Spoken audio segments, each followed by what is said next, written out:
বাবার কুলখানির আগের রাতে আটক যুবদল নেতার, সকালে মৃত্যু, শরীরে নির্যাতনের চিহ্ন।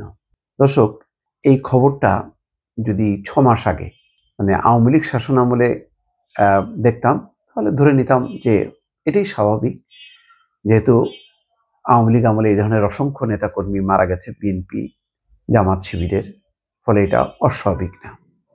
কিন্তু এটা মানতে কষ্ট হচ্ছে যে ঘটনাটা এমন সময় ঘটলো, এই ধরনের খবর আসলো যখন ক্ষমতায় আছে ডক্টর মোহাম্মদ ইউনূসের নেতৃত্বাধীন অন্তর্বর্তী সরকার। এই সরকারের সময় যুবদল নেতা আটক হবে, আটক হওয়ার অস্বাভাবিক না। যেভাবে যে হারে নানা রকম অপরাধে তারা জড়িয়েছে, সেটা সমস্যা নেই। কিন্তু মৃত্যু হবে এবং শরীরে নির্যাতনের চিহ্ন পাওয়া যাবে না, এটা মানতে সত্যি কষ্ট হচ্ছে। মানে এরকম খবরই তো আমরা গত 15 বছর দেখলাম আওয়ামী লীগ শাসন আমলে। এখন তো এটা দেখতে অভ্যস্ত না। শুধু যুবদলের না, এটা যদি যুবলীগ হতো সেটাও মানতে কষ্ট হতো। আর যুবদল তো প্রশ্নই ওঠে না। কুমিল্লায় গভীর রাতে বাড়ি থেকে যৌথ বাহিনীর হাতে আটক এক যুবদল নেতার মৃত্যু হয়েছে। অমানবিক নির্যাতনের কারণে মোহাম্মদ তহিদুল ইসলাম 40 নামের ওই যুবদল নেতা মারা গেছেন বলে অভিযোগ করেছেন পরিবারের সদস্যরা। নিহতের শরীরে নির্যাতনের ক্ষতচিহ্ন থাকার কথা জানিয়েছেন চিকিৎসক এবং স্বজনরা। তার মানে নির্যাতনের শিকার হয়েছেন চিকিৎসক যেখানে বলছেন। তহিদুল ইসলাম কুমিল্লা আদর্শ সদর উপজেলার পাঁচবুতি ইউনিয়ন যুবদলের আহ্বায়ক। তিনি একই ইউনিয়নের ইটাল্লা গ্রামের বাসিন্দা।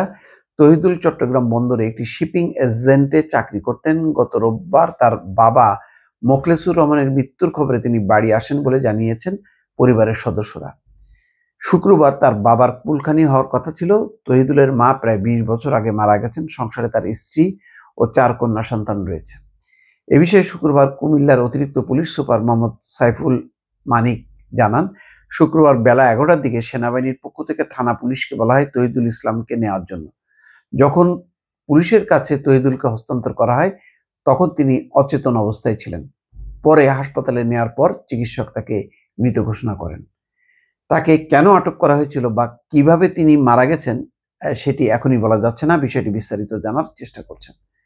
ময়নাতদন্তের প্রতিবেদনে মৃত্যুর প্রকৃত কারণ জানা যাবে। প্রাথমিকভাবে খোঁজ নিয়ে তহিদুলের বিরুদ্ধে কোনো মামলার তথ্য পাওয়া যায়নি বলে জানান এই পুলিশ কর্মকর্তা।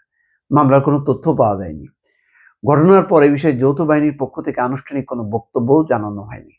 ঘটনার বর্ণনা দিয়ে তহিদুল ইসলামের ভাই সাদিকুল ইসলাম জানান, বৃহস্পতিবার দিবাগত রাত তার বাবার কুলখানির আয়োজন নিয়ে কাজ করছিলেন। রাত 2:30টার দিকে সেনাবাহিনীর সদস্যরা বাড়িতে আসেন।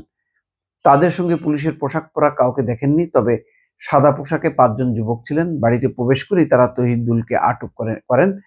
এরপর সবার কাছ থেকে মুঠোফোন কেড়ে নেন, ঘরে ব্যাপক তল্লাশি করেন, তবে কিছু পাননি। তহিদুলকে আটকের কারণ জিজ্ঞাসা করলেও তারা কোনো উত্তর দেননি। এক পর্যায়ে তাকে গাড়িতে করে নিয়ে যান।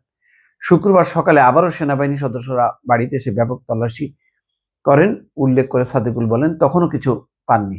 সকালেও তহিদুল তাদের গাড়িতে ছিলেন, কিন্তু তাকে গাড়ি থেকে নামানো হয়নি। দূর থেকে তাকে নিস্তেজ মনে হচ্ছিল। সাদিকুর রহমান বলেন, শুক্রবার বেলা 12:15টার দিকে কোতোয়ালি মডেল থানার পুলিশ অন্য ব্যক্তির মাধ্যমে ফোন করে দ্রুত কুমিল্লা মেডিকেল কলেজ হাসপাতালে আসতে বলেন। হাসপাতালে আসার পর দেখেন তহিদুল আর নাই। তার কোমর থেকে পায়ের নিচ পর্যন্ত এমনভাবে পিটিয়ে নির্যাতন করা হয়েছে যে কালো ফোলা জখমের চিহ্ন রয়েছে।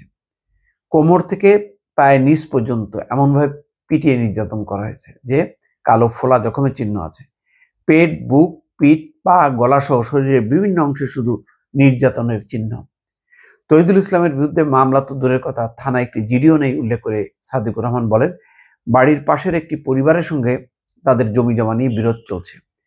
সেই বিরোধকে কেন্দ্র করে তহিদুলের বিরুদ্ধে মিথ্যা অভিযোগ করা হতে পারে। তহিদুলের কাছে অস্ত্র রয়েছে এমন কোনো ভিত্তিহীন তথ্য দেওয়া হতে পারে, যার কারণে তাকে ধরে নিয়ে নির্যাতন করে হত্যা করা হয়েছে।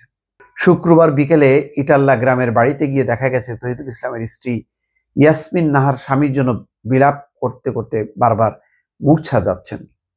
স্বামীর মরদেহ কুমিল্লা মেডিকেল কলেজ থেকে আসার অপেক্ষায় আছেন। ইয়াসমিনকে জড়িয়ে ধরে বিলাপ করছে তহিদুলের শিশু ও কিশোরী 4 কন্যা। বাবাকে হারিয়ে মায়ের সঙ্গেও দিশেহারা তারা। ইয়াসমিন নাহার জানান, আমার 4টা মেয়ে এখনো ছোট, আমি এখন কি করব? মেয়েগুলোকে নিয়ে কিভাবে বাঁচবো? আমার স্বামী তো কোনো অপরাধ করেনি, তাহলে কেন আমার স্বামীকে তুলে নিয়ে এভাবে হত্যা করা হলো? আমি পুরো ঘটনার সঠিক তদন্ত ও বিচার চাই। দর্শক, বিশ্বাস করেন, এই কথাগুলো পড়তে পড়তে আমি নিজেও আবেগে আপ্লুত হচ্ছি। এই ঘটনাগুলো তো বেশ গত 6 মাসে পড়িনি এইভাবে, এর আগে পড়েছি অনেক ঘটনা। কেন এরকম হবে? এটা কোনোভাবেই মানা যায় না, এটা মানতে খুবই কষ্ট হচ্ছে। 2023 সালের 26শে অক্টোবর 5 বুথি ইউনিয়ন যুবদলের আহ্বায়ক হিসেবে দায়িত্ব পালন করছেন তহিদুল ইসলাম। তার বিরুদ্ধে কখনোই কোনো অভিযোগ পাননি বলে জানিয়েছেন কুমিল্লা দক্ষিণ জেলা যুবদলের সদস্য সচিব ফরিদ উদ্দিন। তিনি জানান, ঘটনার খবর পেয়ে সঙ্গে সঙ্গে যুবদল নেতারা হাসপাতালে যান। তাকে শুধু পেটানোই নয়, শরীরের বিভিন্ন স্থানে ইলেকট্রিক শকও দেওয়া হয়েছে বলে জেনেছেন। এমন একজন মানুষের এইভাবে মৃত্যু মেনে নেওয়া যায় না। তার পুরো ঘটনার তদন্ত চান তারা। তহিদুল ইসলামকে হাসপাতালে নিয়ে গিয়েছিলেন কোতোয়ালি মডেল থানার উপপরিদর্শক মোর্শেদ আলম। তিনি জানান, বেলা 11টার দিকে থানার ডিউটি অফিসার জানান, যৌথ বাহিনী আদর্শ সদর উপজেলার ঝাঁকুনিপাড়া এলাকায় গোমতী নদীর বেড়িবাঁধ সড়কে দ্রুত যাওয়ার জন্য বলেছে। পরে ওসিকে বলে তিনি গাড়ি নিয়ে যান। তখন যৌথ বাহিনী তহিদুলকে নিয়ে যেতে বলে, কিন্তু তহিদুলের অবস্থা খারাপ দেখে তাদেরও সঙ্গে যেতে বললে তারা রাজি হয়নি। পরে তিনি তহিদুলকে হাসপাতালে আনার পর কর্তব্যরত চিকিৎসক তাকে মৃত ঘোষণা করেন। কেন এটা হবে? যৌথ বাহিনী নিয়েছে, তো তারা দায়িত্ব নিয়ে হাসপাতালে নিয়ে গেল না কেন? পুলিশকে লাগলো কেন? একজনের জীবন মৃত্যুর ব্যাপার, পুলিশের জন্য অপেক্ষা কেন?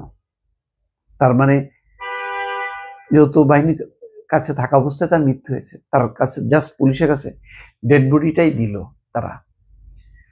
কুমিল্লা মেডিকেল কলেজ হাসপাতালের জরুরি বিভাগের চিকিৎসক তানভীর আহমেদ বলেন, শুক্রবার দুপুর 12টার দিকে পুলিশ তহিদুল ইসলামকে জরুরি বিভাগে নিয়ে আসেন। পরীক্ষা নিরীক্ষা শেষে দেখা যায় হাসপাতালে আনার আগেই তার মৃত্যু হয়েছে। তার শরীরে বিভিন্ন স্থানে আঘাতের চিহ্ন রয়েছে। দর্শক, অনুরোধ করব, যারাই আটক করেছে, যেভাবে আটক করেছে, অন্তত এই ঘটনার যাতে একটা প্রকাশ্য তদন্ত হয়, যারা দোষী তাদের যাতে বিচার হয়। এরকম ঘটনা এই আমলে কোনোভাবেই প্রত্যাশিত নয়। দর্শক, এইটুকু বলে শেষ করলাম। ভালো থাকবেন। আল্লাহ হাফেজ।